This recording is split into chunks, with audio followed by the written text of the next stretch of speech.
my boy that's 2, like, he understands, like, Dad hunting? I'm like, well, what does Daddy do when he goes hunting? He's like, big buck. I'm like, well, hopefully. And then, like, but, like, he wants to go hunting with me. Like, as a boy, you remember being a boy? Yeah. Like, catching a frog was awesome. Yeah.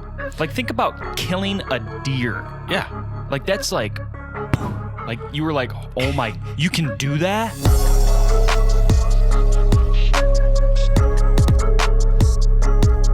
Video. The Silent Salesman. Silent Salesman. So. Intense movie. We're running, right? Oh, we're so running. So I wanted to like, we've been talking about this, but there's a guy that I feel like I know. There's a guy that I feel like I know from the story from yesterday that I want to share with everybody because I thought it was just funny with the dog. Yeah. So You feel like you know him. I'm coming to the shop. I'm driving to the shop.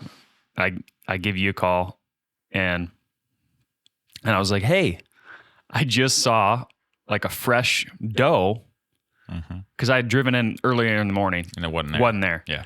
I was coming in hot and I was like, oh, there's a doe there. And I kind of like turn and I see a dog eating the deer. Fresh roadkill deer. Doe. It's a doe. Like a house pet type dog. Yeah. It didn't have a collar though.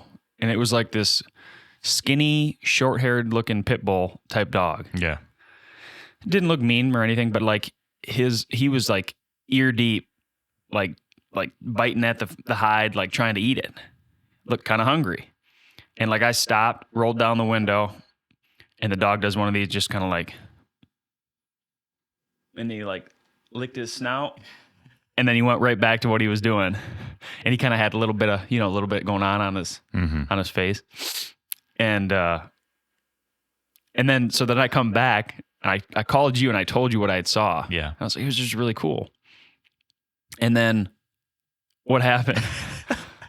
I was going to dinner last night, and we get to that same intersection you were talking about, and it's dark, but I can see some stuff happening in the road as we're pulling up, and I'm like, no shit. And there was an old fella with a handicap license plate. He had a walker in the back of his truck, and he was trying like hell to get that doe up into the back of his truck. And I was like, honey, I got to help this guy. And so I whipped the car over and clicked the hazards on, and I said, you want some help? He said, yeah. My daughter, he said, I just co-signed for this vehicle. My daughter hit this deer this morning, and the least she could do is bring me this deer. Yeah. I said, let's get it in the back of the truck. I feel like I know that gentleman. Not personally, but like I know like that guy. Yeah. And that was my grandfather. Yeah. Nothing goes to waste. But there's just not that many people that do that anymore. I can tell you, that doe smelled like hell. Yeah. It was bloated a little. Both front legs were broken. It was really cold though, so I'm sure like a portion of the meat's probably good. Well, the back straps are fine. Yeah. Back straps are totally fine. But I basically got that doe in the back of his truck by myself. My wife filmed the whole thing, and it was like I got it up. I got it up almost to the tailgate, and I'm like, this guy ain't helping me here. And like I had to like, I'm not a real tall fella. I had to like thrust into this doe to like you know what I mean? Like I had to. And then we're going to dinner, and I had shit all over me. Yeah, but my wife's like, don't you touch my steering wheel. Like, yeah, the Snapchat that I saw was. It was hilarious because your boy in the background was just like, chicken and rice. He was hungry. Dude, and then once we got there, that's all he talked about. The waitress brought out his meal first because he just wouldn't stop saying chicken and rice. Chicken and rice. Yeah. That's beautiful. Cheers to that guy. Cheers to that guy. I feel like I know him, and reminds me of my grandfather. So this podcast here today, I kind of think that we need to. This is the first real full year that we've both had, like at our properties, and this was kind of an unconventional year in a couple of ways. The first way is that for me, speaking for myself, I had a kid involved. Yeah, I had a baby boy born in like late September. So that was like totally like, I kind of want to talk about that a little bit too. Cause like I feel like we're in a really interesting point as men. Outside of hunting and all that. Outside of hunting, but like the thing that we do together, we've always done is we hunt. Right. And so like in terms of the company too, it's just like we're in an interesting spot with having families. And I just think we should talk about that a bit. Yeah. Because I think there's other people out there too. And like, I don't know, I don't hear people talk about it. Like, but it's a real thing, like trying to navigate home life, making sure that like everything is sound before you can just go and spend a week and a half, even though it's not that long in the big ball of wax, but a week and a half away kind of from reality, I would say. Well, and it's not just a week and a half away. Like when your baby's that fresh and new and everything's new, like you don't get that time back. Yeah. Like I remember last year we were at a trade show or something and you were like, you said something to me about how vocal I was being about missing my boy. But like literally I left for that trade show and he was not walking. Like he had maybe taken his first steps, but he was not. His primary method of transportation was crawling still. I got home and he's literally just walking all over the house 3 days later. And like that, it like put it into perspective for me that like these are the moments you just can't miss. And so like being very strategic with the time that we are away, it's like, it's a thing. Yeah. It's a real thing. And like, you know, your wife's a new mom for the first time. My wife is now a mother of 2 and having to deal with a 2-month-old and a 2-year-old all day simultaneously. And that's new. So like, there's a lot of stress that goes with that. And so, you know, we're off working, building a company, and then want to come home and go deer hunting as well. And there's a whole different. It's very tough. It really is. I've learned that, like what you were saying about when you go away for a little bit, like I've experienced days like in the hunting woods where I would not necessarily be away from home for the night, but I would get up early. Right. I would go hunting and I would hunt the whole day. Maybe I was, you know, away from our property, hunting in other places or helping somebody recover or whatever, but I'd come back home, I'd hunt in the evening and I'd come back after dark and I wouldn't see him for that whole day. Then the next day, maybe I'd, you know, I don't know, hunt the morning, come back at like 12 o'clock and I felt like he looked different. Yeah. Oh yeah. I was like, dude, like homeboy, like what'd you do? It's been hours since I've seen you and you look different. It's real though. 100%. It's real. It's real. Yeah. It's and very you just real. Don't realize it until you start experiencing it and you're like, oh my gosh. Yeah. And so, I mean, not to get off track a little bit here, but to get off track a little bit here, like we're going to be doing a lot of shows. Like, yeah, we got a schedule coming up. We got a schedule coming up that's very aggressive and I'm very excited about it. Like all 3 of us here, Trav included, we're going to be going to some shows and like you learn a lot at those things and you get to talk to the people and I love it. I really do. It's necessary, but it's sacrifice. It really is. Like it is. Like we're going to be gone like for the Great American Outdoor Show is our first show. I'm sorry, our second show. Yeah. In February and it's like 9 days. Yeah. That's a burner. It's a slog. Dang. Yeah. So wrapping this back into hunting in our year at our farms here and hunting in general, but like having our boys, it was challenging for me to, being such a new parent. My wife's a new parent. Like it was a lot to get away. Oh yeah. Because it puts a stress on the family life, and then you come home, and it's like, where have you been? You know, it's like. And you totally, you get it. Right.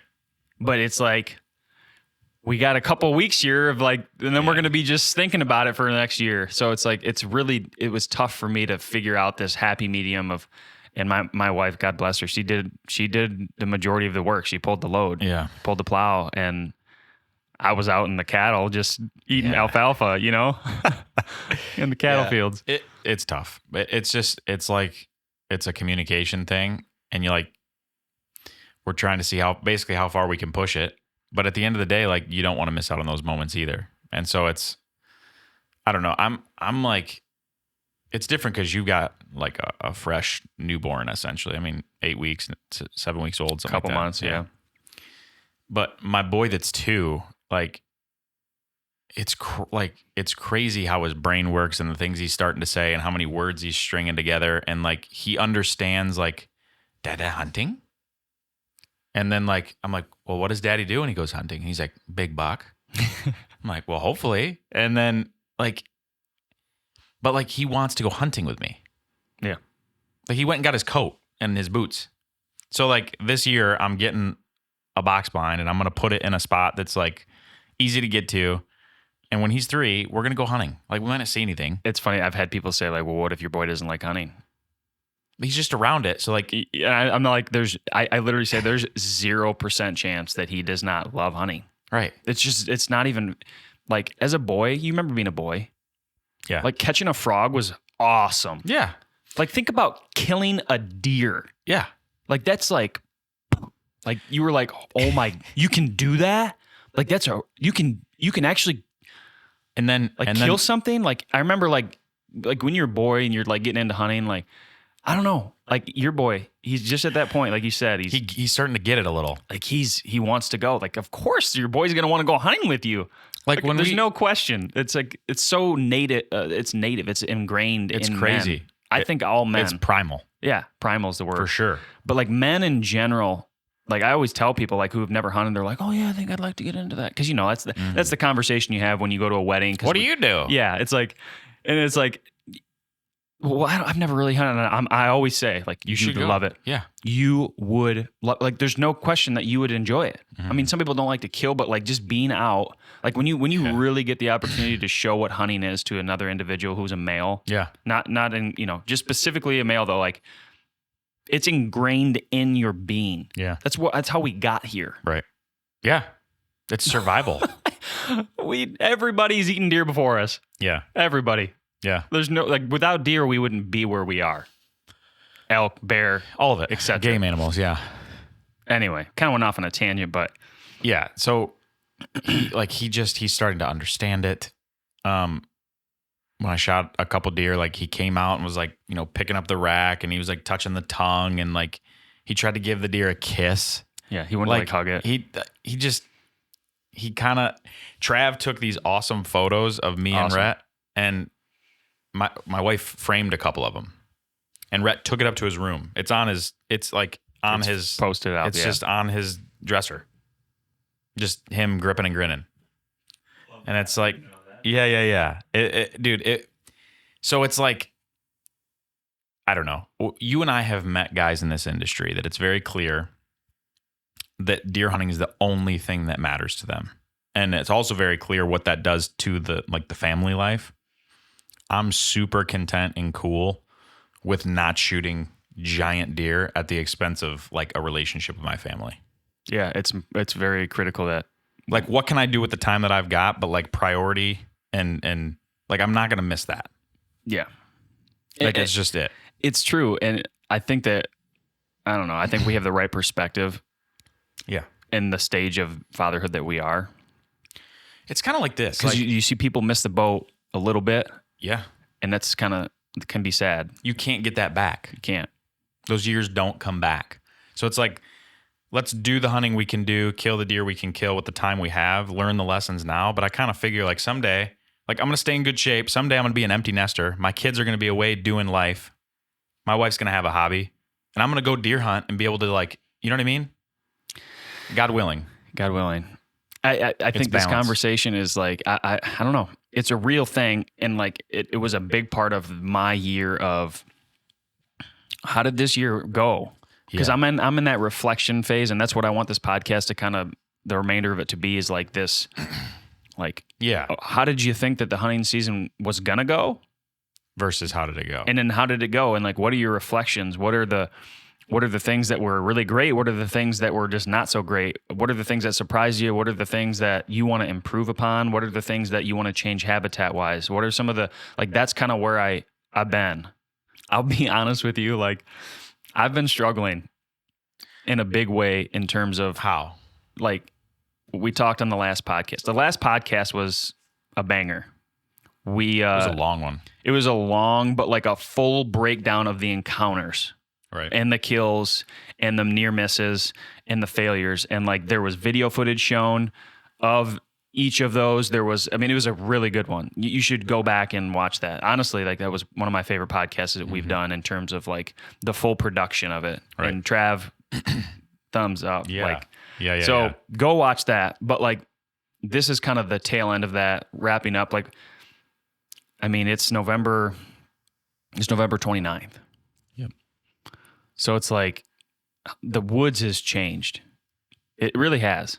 You know what I mean? Mm-hmm. Like it's changed in terms of, I mean, I turned my cell cameras off yesterday. They were running for 4 days and didn't get a single photo. I turned some off too. Yeah. They're still running, Right. but they're like not like, on why pay for that? Yeah.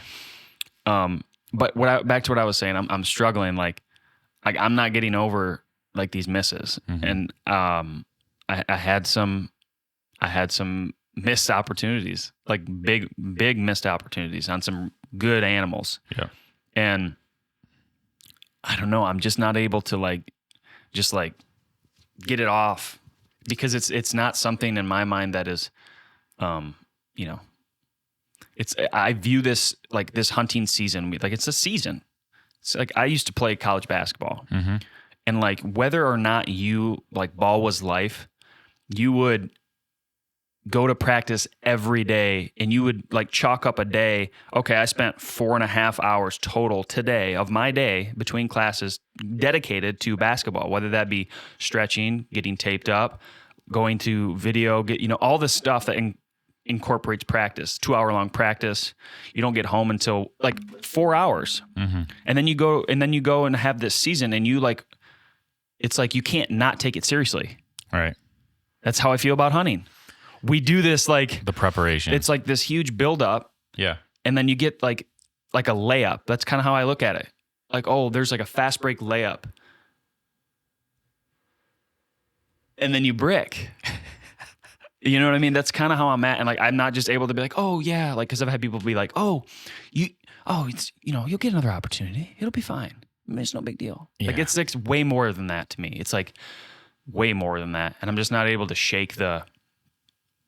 I'm not able to shake the vivid memory that I have of this season. So like now I'm not even like interested in taking a gun out hardly. Yeah. I did, like I think on the last episode I talked about like I really don't feel like I should deserve to shoot another deer. Mm-hmm. Right?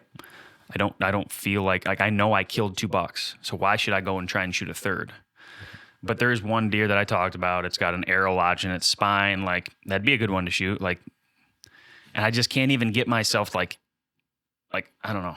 I can't even like feel excited for some reason about going out with a gun in the cold when you might not see anything. Yeah. So I guess I wanted to start there before we start breaking down all the other stuff. Cause like, I'm still not over it. I'm just not. The one thing I would say, I don't think you can accurately say first season on the new farm was like this because it was the first season on a new farm at the same time that you were being a dad for the first time and all of these other things at the same time that we're in finishing full year 2 of a company selling products. Like there are so many other factors to how did Nate Hicks prepare to shoot a deer with his bow this year? Yeah. I mean, I've kind of been thinking about bow hunting though, like in general. Like I kind of like to separate bow hunting. I'm looking at bow hunting and I'm like, it in its defense, like it is a breeding ground for like mistakes to happen. Yeah. If that makes sense. Like it's a ripe environment for plenty of errors to occur. Like it's shining brighter than ever right now. Like for my preparation for next year, it's like, okay, like it's a game of inches. Like it's a game of like everything has to come together. It's a game of like these wild things that are running. They literally run and jump and it just has to happen in the right. Everything has to be perfect. It just all has to line up. I think about it a lot because like you're right. There's so many things that have to go perfectly right for you to be in the stand when the deer is standing right there at that specific moment, and then you release an arrow that goes through his lungs, and all of those things to align at that very moment in time. The moment, like the yeah. Like that one moment in time that boom, there's a new moment. That other one's gone forever. Like that one moment in time for all those things to align right there. It's crazy, all of the things that have to happen for that to work. But I think a lot of the guys that do it consistently, like the guy that you'd be like, man, he's on a tear, like he's just a killer. Like I've been trying to figure out like what is that? You know, I know what that is though. That's reps, man. That is like It's the like ability to shooting turn a your basketball. brain off. I'm telling you, like I think about I often in my mind I compare and contrast hunting with like basketball because that was like I wouldn't call it my first love, but it was like something that I really dedicated my life to in a way for years. Yeah. Seasons. Since I could walk to the time that I was graduating college, I'd every year throughout the entire year, I would play this thing that would dribble this ball. And like there'd be times, I was just talking about this with my brother. It's like sometimes you would just know like the ball was gonna go in. Yeah. You don't even know. You just kind of like, Oh, that one felt good. yeah, like, and like those games, you have a couple games throughout a season. Miss. And people just, all of a sudden the ball just finds you because you just keep making and everybody just gets you the ball. And all of a sudden and there it goes. Momentum, dude. It's inertia. It's like, it's like the facts. It's the science of law. It's just that arrow's going to go right where you want it because you have this confidence and reps built up. Preparation and confidence create that. And it's like you can prepare, but if the one encounter and all those moments, if it doesn't align and you don't get that confidence and that momentum started, like that's the trick. It's like getting the ball rolling, and then it's like you got to keep it rolling. And I think like the guys that do it the best have the preparation and the confidence, but in that moment, like you said, it's like shooting a free throw. It's like you're able to just turn your brain off and just do it. I've done this. Just do it. Turn your brain off is the thing. It's exactly like right. and you see a lot of the top guys, like it's not that they don't get excited, but they get excited after the deer's over there laying down to die. Mm-hmm. Like you just like it's a different mindset. What is the thing that Steven Rennell, he's like famous for saying like his dad would like put a sticker on the inside of their bow limbs when they were kids, and it said something like stay calm and pick a spot or something. Like you can get excited you can get excited later, be a good predator. Like That's right now, like be a good predator. You can get excited later. And like the top guy, and I think, like you said, that's only learned how to do that, like just to turn your brain off through reps. Yeah. Like we're relatively new in our bow hunting journeys and, but the guys that are doing it, that are just on a tear, that have like, they've killed a bunch of deer. But they've also screwed up on a lot of deer. Yeah. You know what my mom said? What? My mom goes, she saw how downcast I was after that. Yeah. And I don't know if you know that, but she came out here and like tried to help me look. No, I did not know that. Yeah. Anyway, I'll tell you that story later, but she shows up and you know what she told me? Like kind of like a mom wisdom thing. She goes, you're relatively a new bow hunter still. It was like one of those things that kind of like hurt when she said it, but I was like, I had to listen. Yeah. She's like, you're still new at this. And I was like, you're kind of right. Like you're definitely like only been doing this for like, 5, 6, 7 years, something like that. Bow hunting. Like put it into perspective. There's guys that we talk to that we're like, maybe comparing ourselves to isn't the right thing, but like there's guys that have been doing this longer than we've been breathing air. You think about that and from the time going back to the basketball. Yeah. The first time I picked up a basketball, I was probably 2 or 3. Yeah. Playing like legitimate organized basketball. You had 7 years on that. What is that?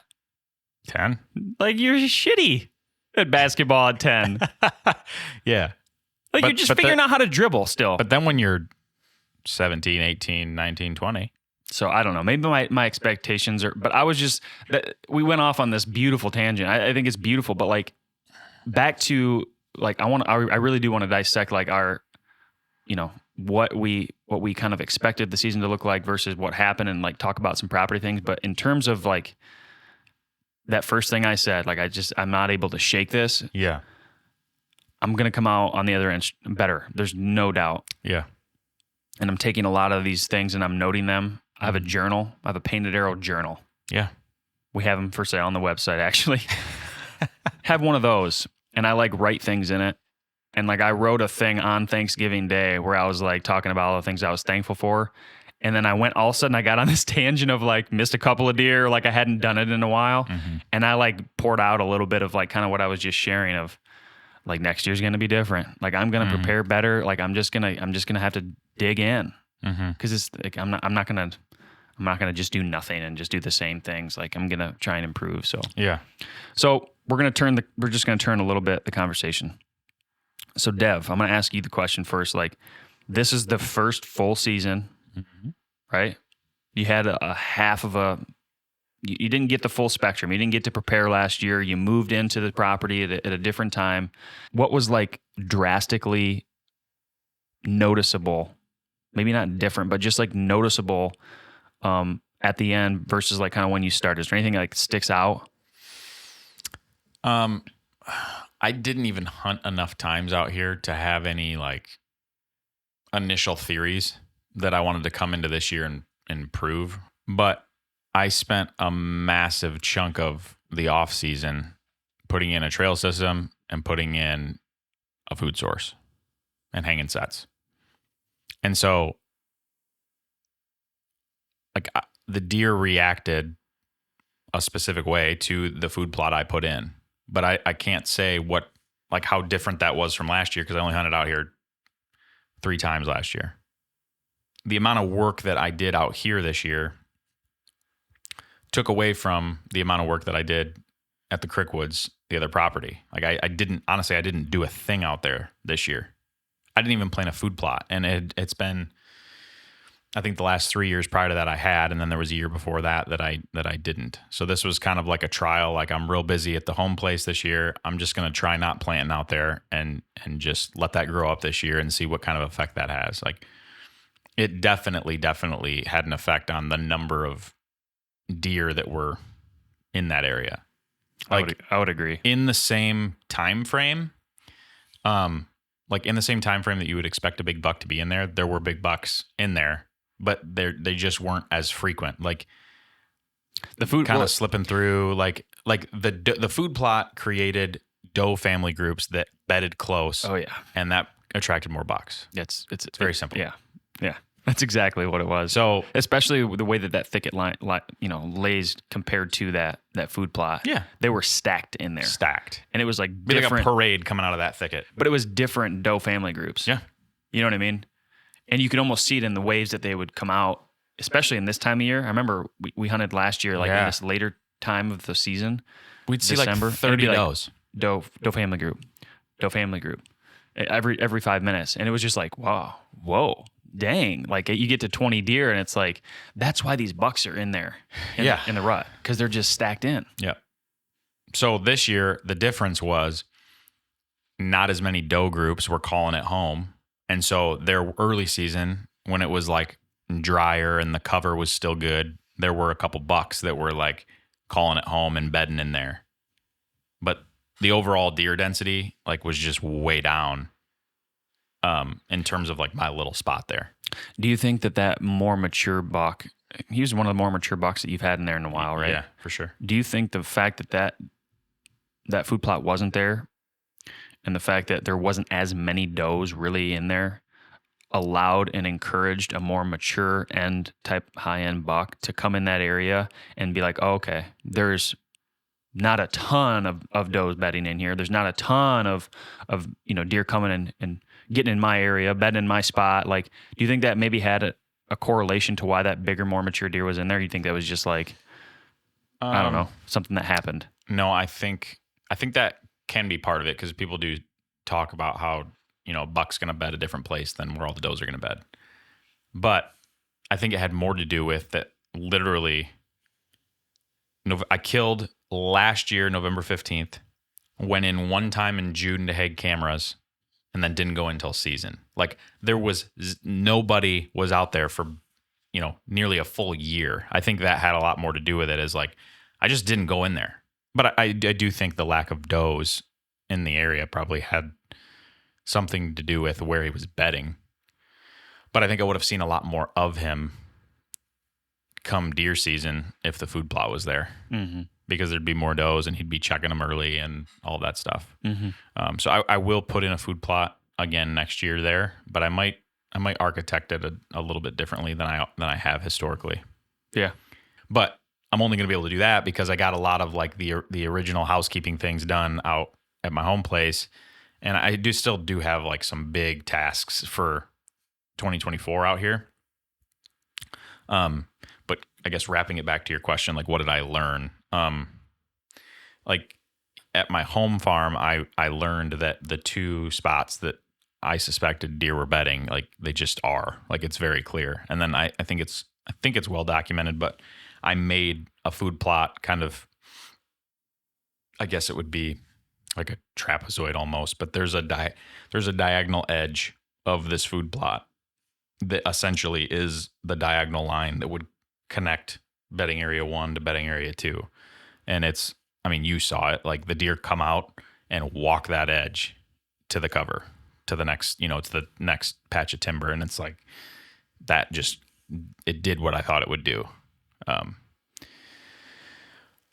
So I will plan another food plot here again next year. I definitely am going to move some sets. I need to improve some access. And then there's like a huge block of timber that I'm going to do some cutting in, try to get some sunlight to the floor and just give some like more bedding pockets within that timber. But all in all, like I said, I had pretty low expectations for the year in terms of like the anticipation was high, wanted to kill, felt prepared, all those things. But like I just didn't think I was going to shoot two bucks and be tagged out on November 6th. Like I think I talked about it in the last podcast. Like I was kind of like, damn, I don't want to be done hunting.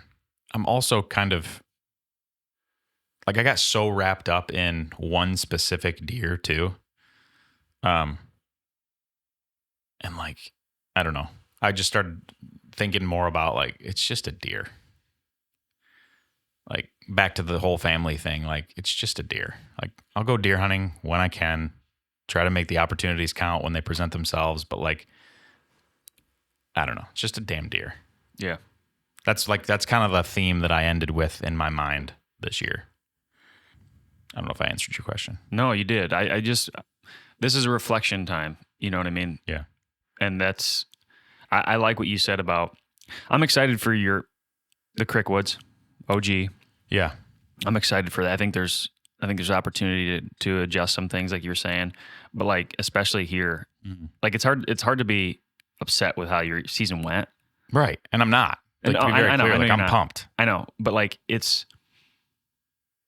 I don't know. It's this, you had a lot of validation this year, a ton. And I think this property it has a lot of like fine tuning, I would say, because there's deer. I mean, you got deer, you're holding deer, then it's a good area.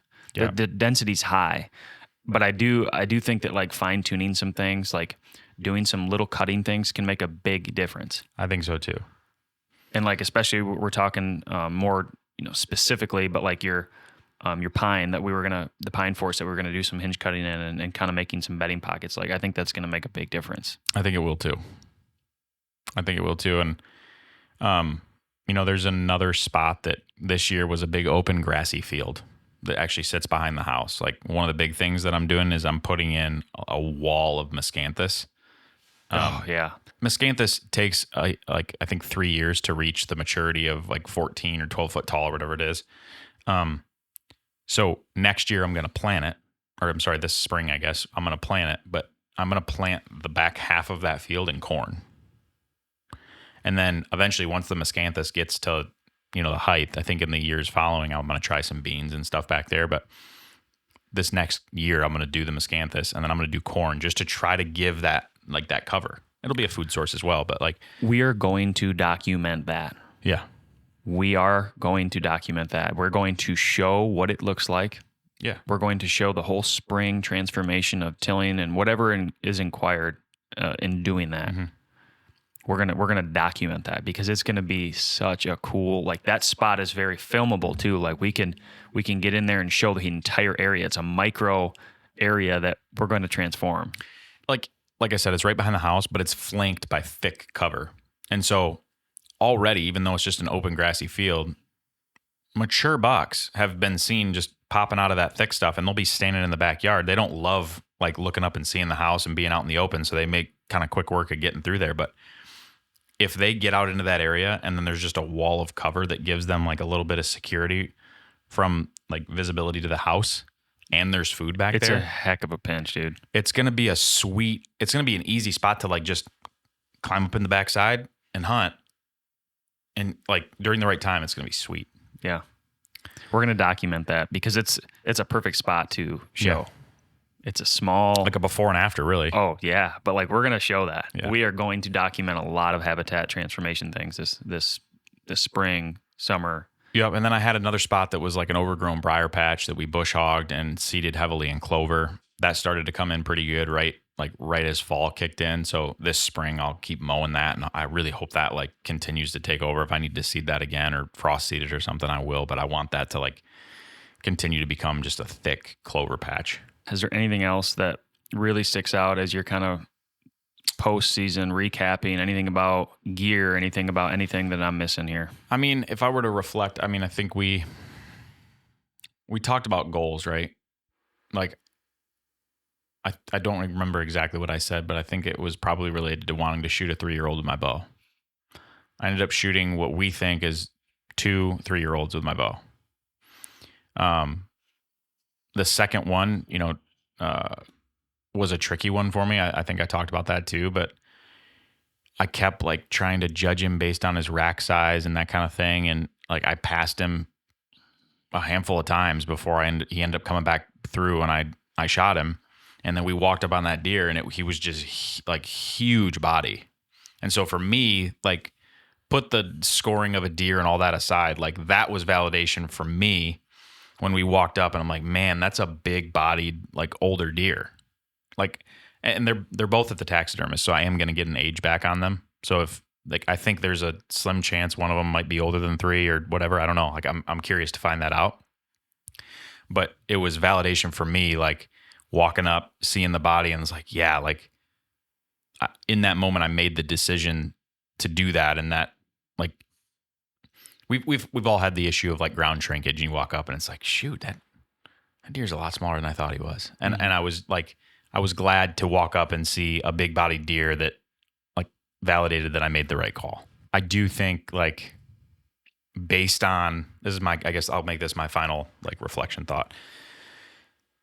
Based on how I felt like the moment I released that arrow on November 6th, where I was like, I came in the house, my wife's like, you don't even seem excited. Like, you don't seem that excited. And I was, but like based on how that moment felt for me, that final tag, like I would have rather, looking back, I would have rather held out for like the one deer, even if it meant eating a tag for the potential of that moment of killing him with a bow. Yeah. And I think next year, like I'm not saying I'm not going to at least fill one tag and just, get one in the freezer, but that second tag here in Michigan, like I just feel like I'm going to be really choosy and hunt a buck. And we say this all the time. I've said that. But like for me this year, that moment, like I wanted to kill him, and if it meant that I didn't shoot a second deer, like I would have been okay with that after having felt that. Mm-hmm. So I'm not regretting either of the deer I shot. Like I don't want it to sound like that. But next year, like my goal is going to be on that like pick a deer, and if you kill him, great. If you don't, you don't. Yeah. So that's the next level. I mean, yeah, quite truly. yeah. That's a next big level step. But even that's tricky, right? Because a stranger buck walks through that dwarfs the one buck I said I want to kill. 100%. Like, but like you're gonna shoot him. Yeah. But like the area that we're hunting, Not likely. I mean, you get a pretty darn good idea. Right. Like that's inviting stress. That what you just said, like that next level for me, like I like it's like a romantic thought in my mind. It's like Inviting stress. I don't know what you mean. picking one deer and you're gonna say, I'm gonna kill that deer or nah. That invites headache to your life. Yeah. But it also is another level. It's like I view it as like a big. I've said it maybe. I'm sure I've said that like, oh, I'm gonna kill this deer and nothing else. But like dedicating your season to that, that's the next level. And being truly okay with eating a tag if you don't shoot him. Like, but what you're saying is like, you won't be okay if you don't shoot anything. I know, but I want to say that I will be. Yeah, like, yeah. That step of like, I'm gonna shoot the King 8 or nothing else. Yeah. That's inviting headache into your life, stress, disappointment. It's just like a lot of ups and downs throughout the season. And like, it makes, I've done it. Like, it makes like a hunt that you see a bunch of other really good deer and you don't see the one that you're trying to kill. It makes it seem dull. Yeah. Because that's not what your goal is. So Right. it's inviting the level of. So you don't like that goal? No, I don't. I'm not saying I don't like it. No, I'm asking what you're saying. I'm saying it's just inviting a lot of stress. That's the next level. I'm simply saying that when you like, I respect guys who do it. Not a lot of guys do it consistently. I hate to put the I don't know asterisks. anybody personally. Not a lot of guys do it consistently in the state of Michigan. And I hate to always put that asterisk, but that is true. Sometimes that's true. Like, I think it's a great goal. I'm not saying there's not a lot of guys that kill consistently mature deer in Michigan. That's not what I'm saying. But to have a consistent mature deer on your specific piece of property and consistently kill him every year in the state of Michigan, that seems like a tough thing to do. It's just a numbers thing, really. Like, you get a bunch of photos throughout the summer. You might get one really good one time, and you're like, man, that's the one. That's the one. If I could shoot anyone, that's the one. I'm not going to shoot any deer but that deer. It's like hard. Yeah, and then it's November 6th. It's hard. And yeah, I know. It's hard to do. It's just a hard thing to do. Anyway, Your turn. you said something, though, that I want to start with. So you said something midway. You're like, my goal was to shoot a 3-year-old, and I killed 2. Mission accomplished, right? Yeah. Like, my goal, like, I think I had What did we say? I'm pretty sure, like, I knew that it was going to be A tough year. a tough season. I'm pretty sure that I spelled that out quite clearly. Like, I bought a new chunk of land, and it was all timber. I don't remember what you said, but it said, you started with that, and you were kind of like, I don't think you said it like, I kind of don't have a goal, but I remember you were creative with the goal that you created because I said my goal was, I think I'm going to see a mature deer that I didn't know was there. a stranger buck was going to come in at a time that I wasn't expecting, and I was going to get a good opportunity. Yeah. And that kind of did happen, because the deer that I shot, I rattled in, and I'd never seen him before. Yeah. Never seen him. I wanted to start there. Like, my goal, I think, was to like shoot a deer. I think that was my goal. I do. I think that's what I said. Like, I'd be like really thrilled to shoot like a buck, because I didn't, an antlered buck. Very hilly, open wooded timber. Like, that's what it is. And, it kind of like it kind of is a little more rough than I thought it would be, if I'm being quite honest. Go ahead. I remember your goal. What was it? You said it was your goal to get your dad a deer. Yeah. That was your true. goal. Yeah, I was thinking more personally, but you're absolutely right. Yeah. You said my goal. I remember you were like, my goal isn't exactly a personal one, but like I want to get my dad a deer, like an antlered buck, good deer. That was your goal. I remember it now. Yeah, it was pretty clear, wasn't it? Yeah. So that's kind of divine how that all happened. Like, I missed the deer on November 5th, and then he shoots it on the 15th. So that was kind of divine. But being more selfish, like me personally, like I think it was my goal, like to like shoot a deer out there. Like, that was like the goal. Right. Learn the area, hop around. I didn't have a ton of like permanent sets in. Like, I was going to saddle hunt, and that's what I did all season. And what I started to say there was like, it's more rough than I thought it would be, meaning it's like right now it's late November. There's no leaves. Mm-hmm. You can see like all the way through the property, all the way. And I've been watching a ton of habitat things lately, as you can imagine. And one of the things that I know Jeff Sturgis is like, he talks about a lot, is like, you got to have a section of your property that's all deer all the time, where they don't hear you, smell you, or see you. Mm-hmm. I don't have that. Right. It's very simple. You have to create that. It's so simple. It's when you like that's like a sanctuary. You talk about that, like a place where all deer all the time, 365. Yeah. I don't even like. There's nothing even close to that. I got trails that go through the middle of the property. There's just so much that needs to be adjusted, and like I've learned that. It validated the. Now I'm just trying to figure out how to do it and where to do it and why to do it. I remember Ehlinger saying he was pretty convicted that he liked your newer property better in terms of potential than your old property.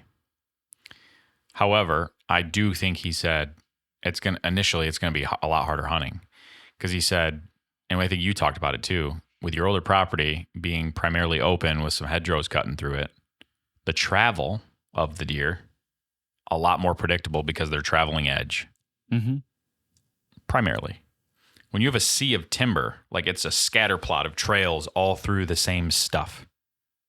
So it's like your percentage chance of running into that deer is a lot lower. Even for getting him on a camera is a lot lower than a couple open fields with some hedgerows cutting through it, and you put a camera on a fence gap. Like, yeah, the deer's coming through there because that's the one chunk of cover where he can slip in and get through to the next spot. Yep. So I think doing, like you've said, doing some cutting, putting in some features, creating that sanctuary where you can start dictating and predicting travel a little better is going to just, that alone is going to improve deer sightings, even if it doesn't initially bring more deer into the area, which I think it will. Just the deer that are there will start using the property in a more predictable way, which will increase deer sightings. Yeah. The other thing too, like I think that I'm going to have to make big adjustments in like the trail system. Meaning, I agree. It's I mean, just from a high level, like you kind of want the trails to be like on the exterior of your plot so that you can like come in how you need to. Right now I have the main trail. Yeah. It's right in the middle. And it pushes deer every time I access. It goes, what? Deer see it and they go where? Away. That doesn't even make sense. No, you want to access from the fringe and come in. Yeah, and then you want to perpendicular. You want to come into your set perpendicular. Come into the core on a trail. That was something that Sturgis perimeter talks trails about. Is what you have to figure out. So like if your food plot's in this way and you're on a linear fashion, you want to come into that your spot that you want to hunt on a perpendicular line relative to the wind. Yeah, but like you want to set up locations that if the deer is moving north to south, you're coming in from the east, and coming in perpendicular to it. Yeah. And then the movement of the deer is in front of you. You're not accessing parallel to the movement. That doesn't make sense. Right. That's everything, all the basic stuff, the access, the having a chunk of like pure all deer all the time, and just the stand setups according to the movement of the deer. Like I don't have any of those three things. Mm-hmm. So the fact that I got one down, I mean, I'm very happy with it. Mm-hmm. Very. But like the one thing I'm pretty excited about is the documentation of this next year. I really am. We're talking about transformation. We're going to transform a chunk of timber in Michigan. One big improvement that I did this summer was making that food plot on that knob, about 3/4 of an acre. The food plot, I mean, I thought that it was going to dictate a lot of movement, and it just failed. The food plot failed. It didn't even come in, really. It didn't. It had really good germination in the front, and it had, the leafy foliage, but like nothing. No bulbs. Nothing went south. Nothing grew south, meaning in the dirt. Like no bulbs, no radishes, no turnips, nothing happened. And I think that was probably a lack of, fertilizer and nutrients. I think it was more of a mineral thing. Like I probably should have added a lot of lime, and I didn't get it tested. And I'm gonna make those improvements. But like that was a fail. It failed. Yeah. It didn't do anything. It was a barren wasteland. Yeah. Barren. It was very ineffective. Yeah. But I learned something. I mean, I learned something big. I remember like there was a specific hunt. I was like, I'm going to hunt the food plot for the first time. Like I'm going to go, the wind's perfect. I'm going to go sit on this edge. I didn't see anything. And I was like, oh, it's like that. Like it didn't, like fail. It was a fail. So that really is going to help me going into this year. Like, I know what some adjustments I'm going to make. I might expand some of the food plot a little bit and kind of give it a little bit of flow to where I want it to happen. But it just didn't do anything. It was a wasted effort for this year anyway. You did take out a lot of trees though, and that lack of canopy this spring is going to pop growth in that area. So before you ever plant it, it's going to, like, I could see it being a bedding knob for the better part of the beginning of this next year after the green up and stuff. So yeah. Okay. Yeah. So as we kind of finish out this podcast here, is there anything I'm missing? This is kind of like our recap to the recap, like the closing thoughts of the season. Not closing thoughts, but you know what I mean? Like, is there anything that you've been reflecting on that other people would benefit from? I don't know.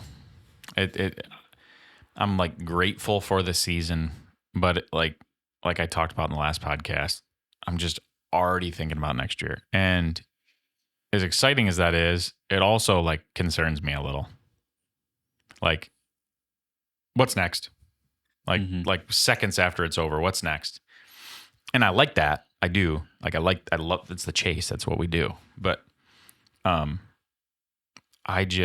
it puts into perspective the moments that you do kill, like relishing in that moment. And people talk about it, but it's like this, like just taking a couple extra minutes to just sit with that deer or sit with your buddies and just relish in that moment, because it comes and then it's gone. Yeah. And then you're waiting another year. There's waves to it too. I mean, like, some people like the property management stuff way more than they like to kill. You hear a lot of guys talk about that. Like, for them, the actual chase of the deer and all of the property management and all that, like, that's the actual fun of the hunt. And then it's actually more sad. Even when you kill your target buck, like, it's just like, oh, that's the end of a chapter. Yeah. And I'm not there yet, but I feel like I'm starting to get a little taste of that. Like, you put in all this work and then that one moment presents itself and you make it count, and then it's just done. Like, boom, book slammed. Yeah. For me, honestly, like, do I love the hunt? Yeah. But I have to admit, like I'm very much looking forward to, doing a vlog, you and I walking the properties. Like, that's something we've always done after the season, after like, let's go look around and really walk the properties. Yeah. That's fun. You get to see the sign, you get to like learn something. That's fun for me. I really like the improvements in the summer, going out and getting poison ivy, cutting trees down, like the whole thing. Yeah. That's fun. That's a lot of fun. You get to out. I like to be, hands-on with all that. That's going to be a lot of fun. Yeah.